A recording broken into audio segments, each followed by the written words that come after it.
Assalamualaikum warahmatullahi wabarakatuh. Hai kawan-kawan, kembali lagi bersama saya Tauhid Hidayah di YouTube channel saya. Di sini saya akan menjelaskan tugas ekonomi mikro yang berjudul fungsi produksi jangka pendek. Sebelum kita lanjut ke poin pertama, akan lebih seru jika kawan-kawan like videonya. Oke, kita lanjut.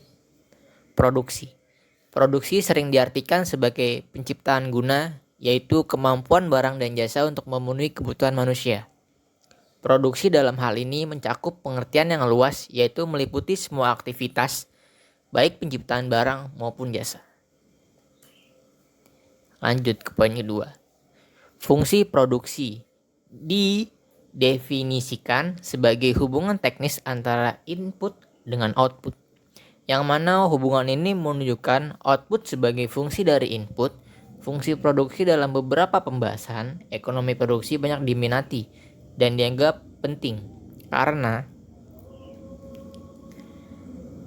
satu, fungsi produksi dapat menjelaskan hubungan antara faktor produksi dengan produksi itu sendiri secara langsung, dan hubungan tersebut dapat lebih mudah dimengerti. Yang kedua, fungsi produksi mampu mengetahui hubungan antara variabel yang menjelaskan atau key dengan variabel yang menjelaskan atau x, serta sekaligus mampu mengetahui hubungan antara variabel penjelasnya antara x dengan x yang lain. Kita lanjut. Secara matematis sederhana, fungsi produksi dapat ditulis sebagai berikut. Output sama dengan F, input sama dengan key, F, X1, X2, dan X3 dan seterusnya, di mana key sama dengan output dan XI sama dengan input yang digunakan dalam proses produksi. I sama dengan 1, 2, dan seterusnya, atau bisa diartikan N. Input yang digunakan dalam proses produksi antara lain adalah modal, tenaga kerja, dummy, dan lain-lain. Dalam ilmu ekonomi, output dinotasikan dengan key, sedangkan input atau faktor produksi yang digunakan biasanya untuk menyederhanakan terdiri dari input kapital atau K dan tenaga kerja atau L. Dengan demikian, Q sama dengan F. Kita lanjut. Nah, ini poin dari pembahasan materi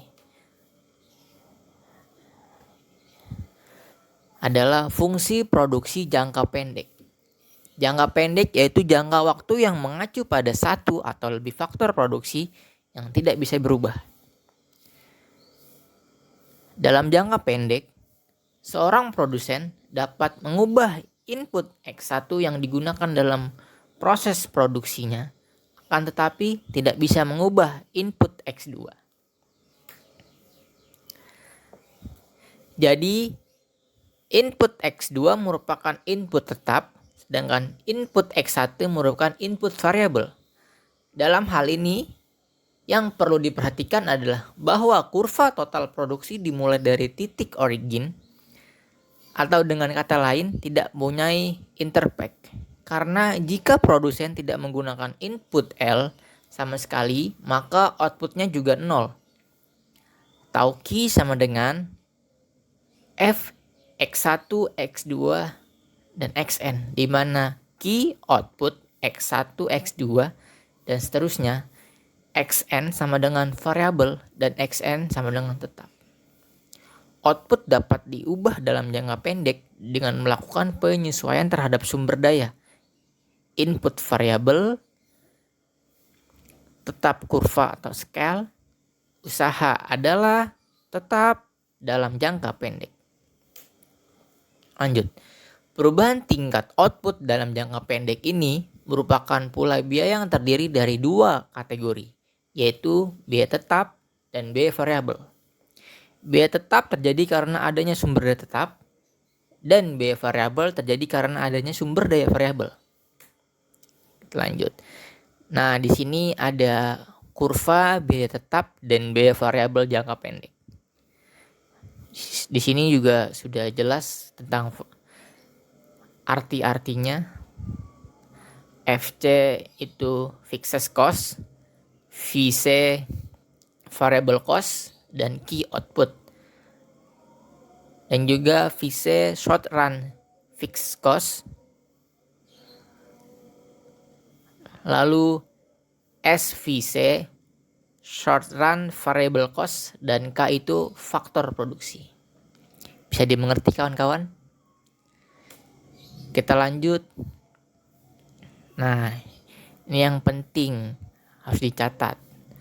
Fungsi produksi jangka pendek pada dasarnya biaya tetap atau fixed cost atau sunk cost diartikan sebagai biaya yang tidak berubah terhadap output dalam jangka pendek, meskipun proses produksi tidak berjalan sama sekali.